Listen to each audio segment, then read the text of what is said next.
Kamu harus ingat yang telah dilakukan Amalek padamu, kata Alkitab suci kita. Ya sekarang pergilah menyerang orang Amalek dan hancurkan seluruh apa yang mereka miliki. Jangan ampuni mereka. Bunuh laki-laki dan perempuan, anak-anak dan bayi, sapi dan domba, unta dan keledai. Dan kami mengingatnya, dan kami berjuang, pasukan dan pejuang pemberani kami yang sekarang berada di Gaza. Dia tahu betul maksud ucapannya. Terlepas dari semua itu, ada orang seperti Netanyahu, maniak genosida. Oke, rasis, apartheid, seorang maniak genosida yang berani-beraninya mengutip ayat seperti ini untuk melakukan kekejaman di dunia saat ini. Jadi maksudmu orang-orang Yahudi itu makmur di bawah kekuasaan Muslim? Nabi SAW bersabda, Muslim dan Yahudi akan berperang menjelang akhir zaman, dan bahkan pepohonan pun akan membantu kaum Muslim dengan mengatakan ada seorang Yahudi di belakangku. Jadi bagaimana pendapat kamu tentang ini?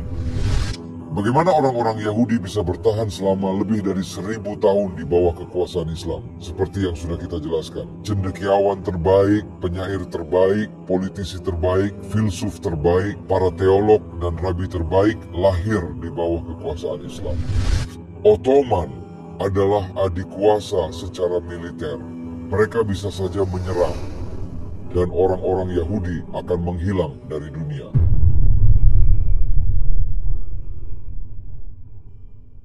Assalamualaikum Saudara Adnan Rashid, terima kasih telah datang dan menerima undangan kami. Kami sangat senang kamu kembali bersama kami di Towards Eternity. Hari ini kami punya beberapa pertanyaan tentang konflik di Palestina dan juga tentang ideologi Zionisme. Dan karena kamu seorang sejarawan terkenal, kami ingin klarifikasi beberapa persoalan denganmu. Terima kasih banyak telah mengundangku dan aku menantikan perbincangan ini. Baru-baru ini Netanyahu mengutip sebuah ayat dari Alkitab tentang orang Amalek. Begitu banyak orang yang tidak tahu tentang ini. Aku tahu periode yang dia bicarakan dekat dengan periode ketika Musa dan orang Israel berada di padang gurun. Apa maksud Netanyahu dan apa yang terjadi di sana? Oke, Netanyahu seorang maniak genosida yang melakukan pembunuhan massal. Dia mengutip bagian dari Alkitab menggunakan kata Amalek. Oke, orang awam, orang biasa mungkin tidak tahu apa artinya. Tapi ketika kamu benar-benar membacanya, ini mengacu pada genosida Israel terhadap suatu bangsa yang disebut orang Amalek. Atau merujuk pada genosida itu. Atau Tuhan memerintahkan Musa memberitahu orang Israel untuk melakukan genosida. Dan jika kamu baca ayat itu, sangat mengerikan. Ada di kitab 1 Samuel surat 15, ayat 3, bunyinya sebagai berikut. Sekarang seranglah orang Amalek dan hancurkan seluruh milik mereka. Jangan ampuni mereka. Bunuh laki-laki dan perempuan, anak-anak dan bayi, sapi dan domba, unta dan keledai. Jadi bukan hanya genosida terhadap umat manusia. Bukan hanya genosida terhadap laki-laki dan perempuan, tapi juga anak-anak. Dan bukan hanya anak-anak, bahkan bayi sekalipun bayi yang masih dalam buayan. Bahkan mereka pun tak luput. Lalu binatang milik orang Amalek harus dimusnahkan. Jadi ini referensi genosida dalam teks Alkitab yang disebutkan Netanyahu. Dengan sengaja, dengan penuh kesadaran. Dia sangat paham dengan maksud ucapannya. Jadi dia mencoba memberitahu dunia bahwa mereka akan melakukan genosida di Gaza. Dan inilah yang sedang dilakukan Netanyahu dan kroni-kroninya saat ini. Mereka mengebom rumah sakit, mereka mengebom sekolah dan perguruan tinggi, mereka mengebom kawasan sipil padat penduduk, sangat sadar di gedung-gedung ini setengah penduduknya adalah anak-anak. Sebab separuh penduduk Gaza adalah anak-anak. Anak-anak ditarik keluar dari reruntuhan. Kamu bisa lihat anak-anak dengan kepala yang hilang, tubuh hilang, anggota tubuh hilang. Sangat mengerikan ketika kamu melihat gambar-gambar itu. Anak-anak tubuhnya remuk tertimpa bertonton beton balok serta batu bata. Lalu orang-orang harus mengangkat reruntuhan tersebut, mengambil mayat, tubuh yang tercabik-cabik, tubuh bayi, dan anak-anak yang hancur. Pada dasarnya genosida ini adalah skala Alkitab. Itu sebabnya sangat penting bagi umat manusia mengambil inspirasi dan nilai-nilai moral dari Tuhan, terutama ketika kitab suci ini harusnya diperiksa keasliannya. Kita tidak percaya, aku tidak, sebagai seorang muslim, aku tidak percaya Tuhan akan berfirman memberi perintah untuk melakukan genosida. Karena dalam Islam, dalam Al-Quran, kita diberitahu tidak boleh melakukan genosida, itu kejahatan. Ketika kamu membunuh satu manusia yang tidak bersalah, itu seperti membunuh seluruh umat manusia.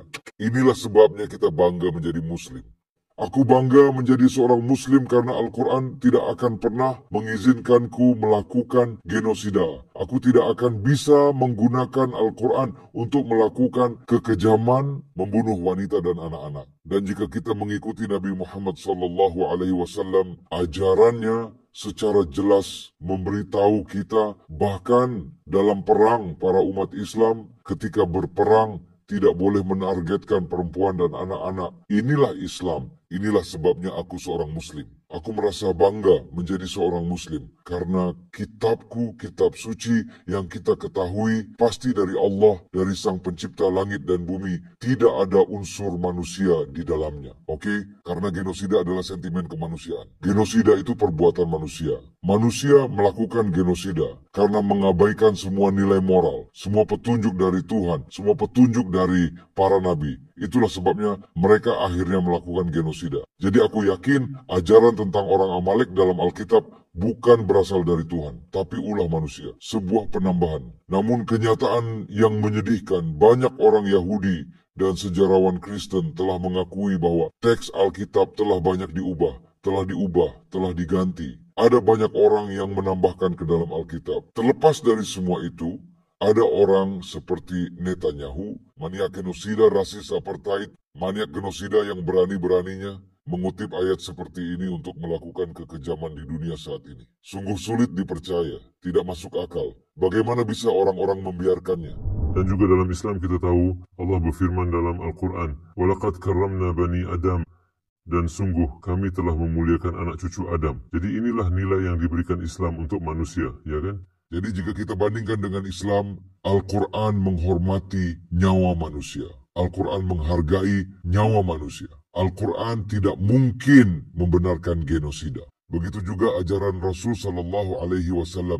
Itu sebabnya kita tidak menemukan satupun contoh genosida dalam sejarah Islam. Kita tidak menemukan satupun contoh umat Islam atau tentara Muslim yang melakukan genosida. Sebab orang-orang yang pertama melawan tindakan seperti itu adalah para ulama Islam. Seperti yang telah kita lihat berulang kali, ketika seseorang melakukan kejahatan atas nama Islam, yang pertama menentang adalah para ulama untuk memperjelas posisi Islam, bahwa itu bukan Islam, tidak mungkin Islam. Penjahat tidak bisa menggunakan Al-Quran untuk melakukan genosida. Itu sebabnya aku ingin para rabi Yahudi dan para cendekiawan Kristen untuk melawan. Dan sekarang katakan kepada Netanyahu, jangan pakai nama kami, jangan gunakan kitab suci kami untuk melakukan genosida di Gaza dan membunuh anak-anak. Dan Al-Quran punya banyak sekali contoh, seperti pada ayat ini. Walaqad karramna bani Adam. Jadi Allah Subhanahu wa Ta'ala berfirman, dan sungguh kami telah memuliakan anak cucu Adam. Kami telah memuliakan anak cucu Adam. Termasuk orang-orang Yahudi dan Nasrani dan umat Islam. Semua orang, setiap umat manusia. Bahkan kita belajar dari kehidupan Rasul SAW ketika ada pemakaman seorang pria Yahudi dan Rasul berdiri. Nabi Muhammad SAW berdiri dan para sahabat bertanya, "Ya Rasulullah, engkau berdiri untuk pemakaman Yahudi?" Dan Rasul bersabda, bukankah itu ruh yang diciptakan oleh Allah? Bukankah itu ruh yang diciptakan oleh Allah? Jadi inilah ajaran yang harus kita ikuti. Dan itu sebabnya kita bisa mendiskusikannya. Kita bisa berdiskusi tentang sejarah Islam dengan orang-orang Yahudi sebagai intinya. Lalu pendapatmu tentang Netanyahu, apakah dia termasuk orang yang religius? Pertanyaan bagus, apakah Netanyahu orang yang religius? Atau bagaimana dengan pemerintahan di Israel, pemerintah yang berkuasa di Israel? Apakah mereka orang-orang yang religius? Sama sekali tidak. Bagaimana mungkin orang yang religius melakukan kejahatan semacam ini atau melakukan kriminalitas semacam ini? Jadi, apakah Zionis ini orang-orang yang religius? Tidak. Mereka tidak mungkin religius. Mereka mencoba mengklaim Yudaisme untuk diri mereka sendiri. Namun para rabi Yahudi berulang kali menyangkal mereka. Para rabi Yahudi menyatakan, seperti ulama ulama muslim menyatakan, ketika ada kejahatan yang dilakukan atas nama Islam, ulama muslim angkat, bicara, dan mengutuk tindakan tersebut dan menyatakan tindakan itu bukan atas nama kami, bukan atas nama agama kami. Demikian pula, ada banyak rabi Yahudi di seluruh dunia. Mereka mengutuk Zionisme dan Zionis dan IDF serta Netanyahu dan rombongannya. Orang-orang ini, beberapa di antaranya ateis. Mereka bahkan tidak percaya pada Tuhan, tapi mereka percaya pada janji Tuhan. Maksudku, ketika kamu tanya para Zionis ini, beberapa dari mereka yang ateis, apakah kamu percaya pada Tuhan? Tidak. Apakah kamu percaya pada janji Tuhan? Iya. Sangat tidak masuk akal, ironis. Mereka selalu mengklaim hak atas tanah ini karena di dalam Alkitab kami telah dijanjikan tanah ini. Sungguh pernyataan yang tidak masuk akal. Sulit dipercaya. Itu artinya semua negara barat harus mengungsi. Ya kan? Semua Amerika Serikat harus dievakuasi. Harus dikembalikan kepada penduduk asli Amerika. Australia harus dikembalikan kepada suku aborigin dan bangsa pertama Kanada harus mengklaim kembali negara mereka dari Kanada dan orang Afrika Selatan. Jadi ada banyak sekali contohnya, pernyataan tadi sangat tidak masuk akal, sulit dipercaya. Ada sebuah ayat di dalam Alkitab yang mungkin telah diberikan 2000 tahun yang lalu untuk masyarakat yang berbeda. Mereka bahkan bukan orang-orang yang sama. Mereka tidak mengikuti budaya yang sama. Agama mereka berbeda. Aku bisa tantang cendekiawan Yahudi manapun di dunia bahwa agama mereka berbeda. Mereka orang yang berbeda yang dijanjikan seperti ini. Dan janji itu dibuat kepada keturunan Ibrahim. Untuk keturunan Ibrahim. Berarti Ismail dan Ishak keduanya adalah bapak orang Israel dan bapak orang Arab. Jadi orang Arab punya hak yang sama atas tanah ini seperti orang Israel. Jika mereka mau memakai ayat dalam Alkitab. Oke, jadi mereka bukan orang beragama. Mereka tidak peduli tentang agama, mereka tidak peduli tentang hukum, mereka tidak peduli tentang nilai-nilai moral, mereka tidak peduli tentang tata krama. Mereka tidak peduli. Jika mereka peduli, mereka tidak akan menembakkan roket ke bangunan sipil, menewaskan ribuan anak. Jadi bagaimana semua ini dimulai? Kamu tahu ini peristiwa 75 tahun? Ya, Jadi tolong beritahu kami apa yang terjadi sejak awal. oke, tadi sudah jelas bahwa bangsa Israel dianiaya dengan kejam oleh bangsa Romawi. Lalu kuil Sulaiman yang kita sebut Masjid Al-Aqsa dihancurkan 2 kali. Pertama oleh bangsa Babilonia, kemudian oleh bangsa Romawi. Lalu tidak pernah dibangun lagi. Dan bangsa Israel tidak diperbolehkan hidup di tanah Palestina karena takut dieksekusi. Jika mereka ditemukan di Palestina, mereka akan dibunuh di tempat oleh otoritas Romawi. Kemudian Roma, seperti yang kita tahu, menjadi Kristen. Kekaisaran Romawi termasuk para kaisar menjadi Kristen. Jadi orang Kristen Romawi juga menganiaya orang-orang Yahudi dengan menuduh mereka sebagai pembunuh Tuhan. Jadi orang Israel berada di situasi yang sangat sulit. Oke. Sepanjang sejarah, kapan mereka bisa bernapas lega? Kapan mereka merasakan damai dan nyaman serta aman ketika Islam berkuasa? Allahu Akbar. Banyak orang tidak tahu. Banyak orang tidak mengerti. Propaganda Zionis baru-baru ini telah memberikan kesan kepada dunia bahwa umat Islam pada dasarnya anti-Yahudi. Dan oleh karena itu, kita perlu negara untuk melindungi diri kita sendiri. Kita butuh senjata nuklir, kita butuh jet, kita butuh senjata, kita butuh teknologi untuk berlindung dari semua orang Arab yang biadab dan haus darah ini. Oke? Karena jika kita tidak punya semua ini, mereka akan datang dan memakan kita hidup-hidup. Mereka akan menghancurkan kita. Namun, kenyataannya justru sebaliknya. Kenyataannya justru sangat berbeda. Yang Israel lakukan terhadap orang-orang Arab dan Palestina pada khususnya, seperti yang mereka tuduhkan orang-orang Arab akan lakukan pada mereka. Tapi kenyataannya tidak. Zionis, inilah mengapa aku percaya Zionis bukan hanya sekelompok pembohong. Mereka penipu dan mereka manipulatif. Propaganda jahat.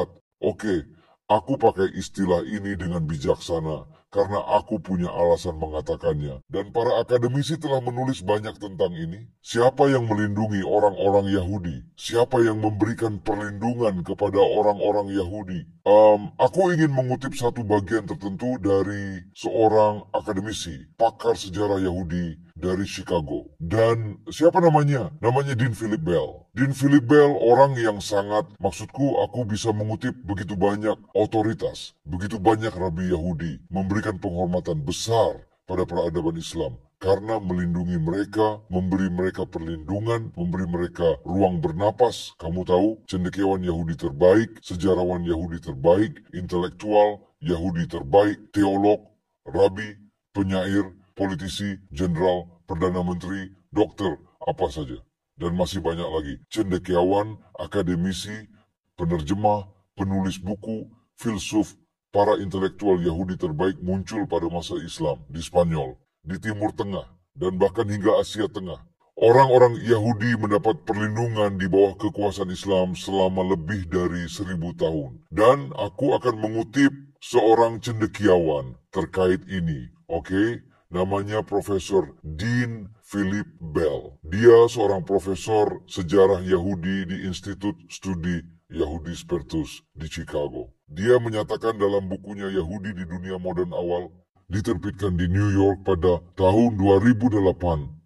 Di halaman 25, dia menyatakan, orang-orang Yahudi di bawah Islam abad pertengahan tidak pernah mengalami persepsi negatif yang umum seperti yang dialami oleh orang-orang Kristen di Barat. Meskipun ada variasi regional dan ketidakstabilan politik abad pertengahan yang tinggi dalam Islam, abad pertengahan lingkungan multikultural yang dipadukan dengan keterlibatan aktif dalam sains dan sastra menghasilkan zaman keemasan Islam bagi umat Islam. Yahudi setidaknya menurut sebagian besar catatan sejarah, terutama dalam konteks perkembangan politik baru-baru ini, pandangan positif tentang kehidupan Yahudi di bawah Islam abad pertengahan telah dipertanyakan secara serius. Jadi profesor sejarah Yahudi dari Chicago ini, seorang profesor non-muslim, dia menulis orang Yahudi hidup di bawah perlindungan Islam sepanjang abad pertengahan, sepanjang periode abad pertengahan, yakni sekitar 1000 tahun. Dan dia mengatakan ini adalah masa keemasan bangsa Yahudi. Inilah ketika orang Yahudi terbaik, cendekiawan, dan tokoh terkemuka dihasilkan, termasuk orang-orang seperti Musa bin Maimun, Musa Maimonides. Dia dikenal sebagai Maimonides, dia dikenal sebagai Musa kedua dalam sejarah Yahudi. Begitu pentingnya pria ini sehingga dia dikenal sebagai Musa kedua. Siapa Musa pertama? Tentu Nabi Musa.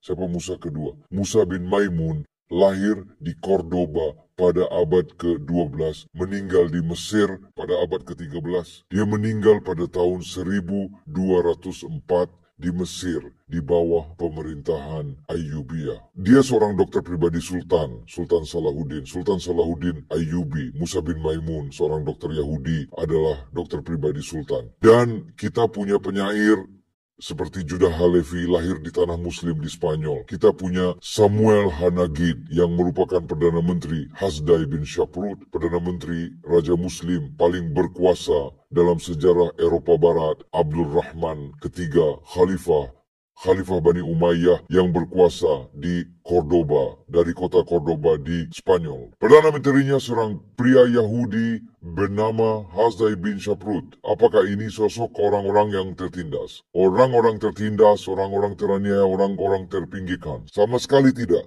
Jadi Zionis pembohong. Mereka berbohong kepada dunia. Jika umat Islam mempunyai kebijakan anti-Yahudi sesuai kata Zionis, jika negara Arab menginginkannya melakukan genosida terhadap orang-orang Yahudi, mereka bisa melakukannya ketika mereka punya tentara terkuat di dunia. Dinasti Ayyubiyah bisa saja melakukannya. Bangsa Mamluk bisa saja melakukannya. Bani Umayyah di Spanyol bisa saja melakukannya. Bani Abbasiyah bisa saja melakukannya di Baghdad. Komunitas Yahudi tertua di dunia berada di Irak sejak pengasingan di Babilonia. Beberapa rabi dan cendekiawan dan komunitas Israel tetap berada di Irak. Dan mereka tetap ada bahkan di masa Islam, dan mereka tetap di sana sampai tahun 1930-an. Sampai negara Israel terbentuk.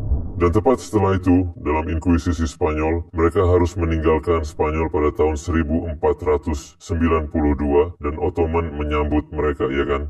Terima kasih banyak. Kerajaan Islam. Mereka datang ke negeri ini, kan?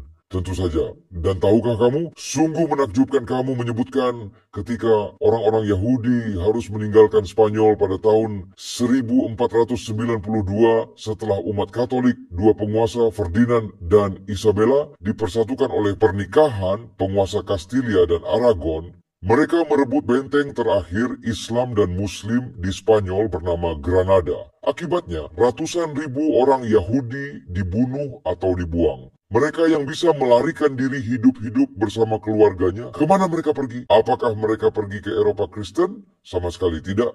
Mereka datang ke negeri-negeri Islam, mereka datang ke Ottoman, dan ada satu peristiwa khusus. Ada seorang cendekiawan Yahudi Israel bernama Amnon Cohen. Dia mempelajari catatan istana Ottoman dari kota Yerusalem Sigil. Aku baru saja membuat siniar tentang ini bersama Mohammed Hijab. Kamu bisa lihat detailnya di podcast itu, tapi aku akan mengutip kesimpulannya.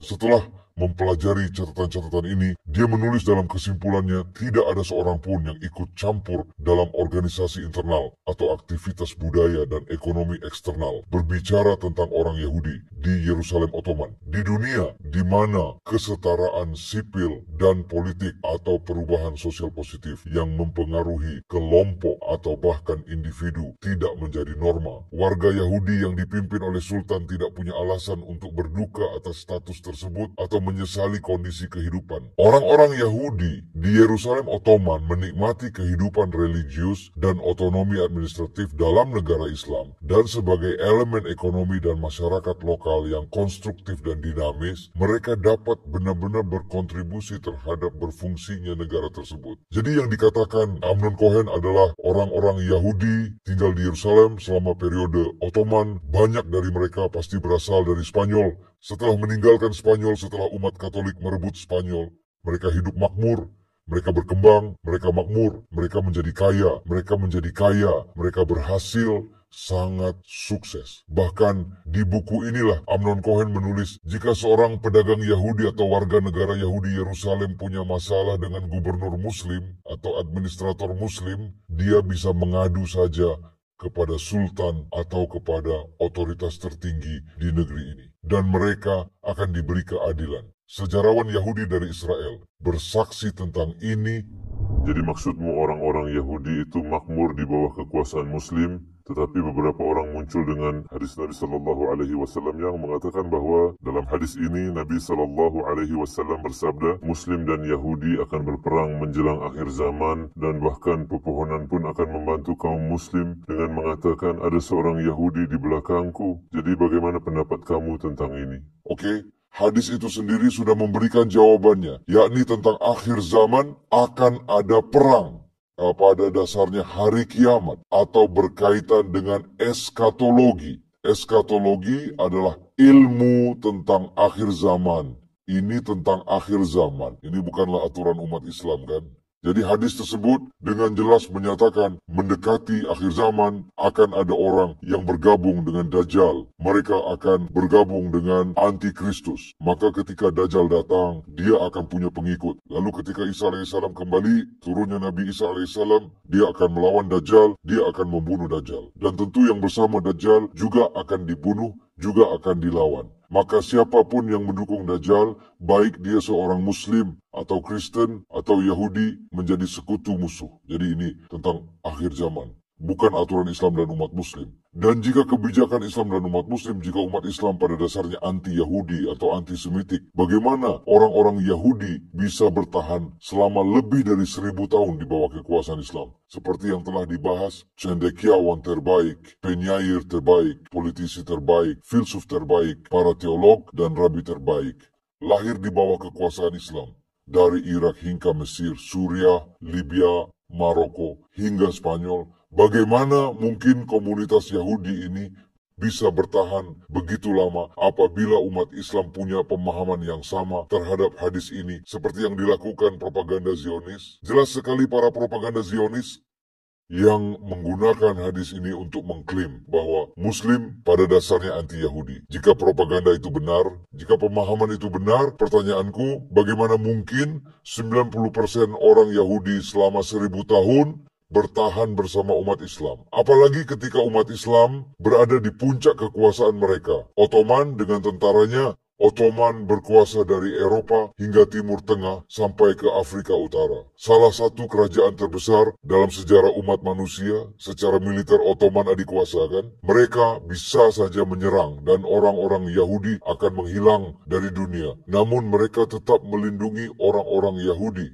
Seperti yang telah kita lihat di Yerusalem, di Tesalonika, dan di Konstantinopel, kawasan Yahudi yang berkembang pesat dan orang-orang Yahudi mendapat perlindungan. Maksudku, aku punya banyak sekali. Misalnya, izinkan aku membaca sebuah kutipan untukmu tentang ini, Kaisaran Ottoman. Jika kita menggunakan Kekaisaran Ottoman sebagai contoh perwakilan kekuatan Muslim, Kekaisaran Ottoman sangatlah ortodoks. Mereka Muslim Sunni, mereka mengikuti Sunni.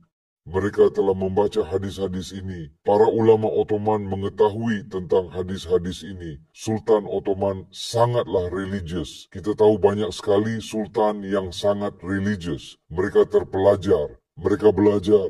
Jika mereka memiliki pemahaman Zionis terhadap hadis ini, lalu mengapa menghasilkan para rabi ini? Misalnya tulisan Rabi Yitzhak Sarfati pada tahun 1420 di masa Ottoman, oke? Tangisanmu berbicara kepada saudara-saudaranya di Jerman, Yahudi Jerman yang tinggal di Jerman pada saat itu. Tangisan dan ratapan kalian telah sampai kepada kami, dan kami telah diberitahu tentang semua kesedihan dan penganiayaan yang kalian derita di negeri Jerman. Dengarlah saudara-saudaraku. Ini surat yang ditulis oleh seorang rabi kepada saudara-saudari Yahudi di Jerman, dan dia menulis dari wilayah Ottoman. Dia berkata kepada mereka, dengarlah saudara-saudariku, andai saja kalian tahu bahkan 1/10 dari yang Tuhan telah karuniakan kepada kita di negeri ini, kalian tidak akan menghiraukan kesulitan-kesulitan lebih lanjut. Kalian akan segera berangkat ke tempat kami. Di sini orang Yahudi tidak diwajibkan mengenakan pakaian kuning, topi sebagai tanda rasa malu. Kalian akan bebas dari musuh. Di sini kalian akan menemukan kedamaian di wilayah Ottoman. Lalu kita punya banyak kutipan lainnya dari para rabi dan sejarawan Yahudi. Aku punya banyak. Yang jika hadis tadi dipahami oleh Ottoman seperti yang dipahami Zionis saat ini, tidak akan ada orang Yahudi di Kekaisaran Ottoman. Tapi memang ada. Kita tahu berapa jumlahnya dan mereka menjadi makmur seperti yang telah kita bahas. Lalu bagaimana dengan masa depan Islam? Banyak orang ketika mereka melihat kuatnya iman saudara dan saudari Palestina, mereka berkata, iman apakah ini, agama apakah ini, dan mereka tertarik pada Islam dan Al-Quran. Menurutmu, apakah menurutmu kebangkitan Islam sudah di depan mata? Tentu saja pasti. Ketika dunia melihat ketabahan rakyat Palestina, ibu-ibu Gaza, seperti tersenyum bersama anak-anak mereka, menggenggam bagian tubuh anak-anaknya, dan mereka masih mengucapkan, Alhamdulillah, mereka masih berkata, Ya Allah, terima kasih, Ya Allah, terima kasih. Ini membuatmu merinding, orang-orang yang menonton semua ini. Mereka ingin tahu bagaimana bisa mempunyai keyakinan yang begitu kuat kepada Tuhan, Allah, dan masih terus beriman menghadapi penindasan seperti ini dan kehancuran seperti ini. Dan karena orang-orang Gaza ini, mereka yakin bahwa anak-anak mereka akan masuk surga. Tidak diragukan lagi, mereka yakin bahwa mereka akan ke surga dan mereka akan bersama di surga. Dan di sana ada Tuhan. Tidak ada keraguan bahwa Allah itu ada dan Allah itu adil. Allah akan memberikan keadilan. Akan ada masa keadilan. Sekali lagi, ini sebuah proses. Keadilan Allah itu sebuah proses. Terkadang terjadi seketika. Terkadang dengan beberapa penundaan. Namun pasti akan terjadi. Seperti dalam Al-Quran. Nasrun minallahi wa fathun qarib. Pertolongan dari Allah dan kemenangan yang dekat waktunya. Jadi masyarakat Gaza punya tingkat keimanan seperti ini, tingkat iman ini. Sehingga mereka mendorong dan mereka menginspirasi seluruh dunia untuk membaca Al-Quran. Karena mereka membaca Al-Quran. Al-Quran memberi mereka kekuatan sehingga orang-orang tertarik. Mereka penasaran dengan apa yang ada di dalam Al-Quran yang dapat menggerakkan pikiran manusia begitu kuat dan sabar menghadapi kebiadaban seperti itu. Ketika seorang ayah melihat anaknya, putrinya, dia mencium wajahnya. Ketika dia sudah tidak bergerak, sudah tak bernyawa, sudah meninggal. Namun tetap tersenyum dan berkata, ini adalah kehendak Allah, ini adalah kehendak Tuhanku. Dia yang memberiku anak ini sebagai hadiah, dia pula yang mengambilnya kembali, dan dia akan menggantikan anakku dengan hadiah yang lebih besar untukku insya Allah. Jadi inilah ketabahan yang menyebabkan banyak orang membaca Al-Quran, dan aku yakin itu positif. Jika kita perhatikan tentu sangat menyakitkan melihat semua anak-anak itu meninggal dan semua orang yang dikeluarkan dari reruntuhan. Tapi sekali lagi ada sisi lain dari semua ini bahwa dunia sedang terbangun. Bukan hanya nasib rakyat Palestina saja dan betapa buruknya mereka diperlakukan oleh dunia, oleh komunitas internasional yang beradab, tetapi juga kekuatan iman mereka melalui Islam dan dari Al-Quran. Saudara Adnan, terima kasih sudah berbagi pengetahuan dan wawasanmu yang mendalam. Kami mendapat banyak manfaat darimu. Semoga Allah menjagamu, saudaraku.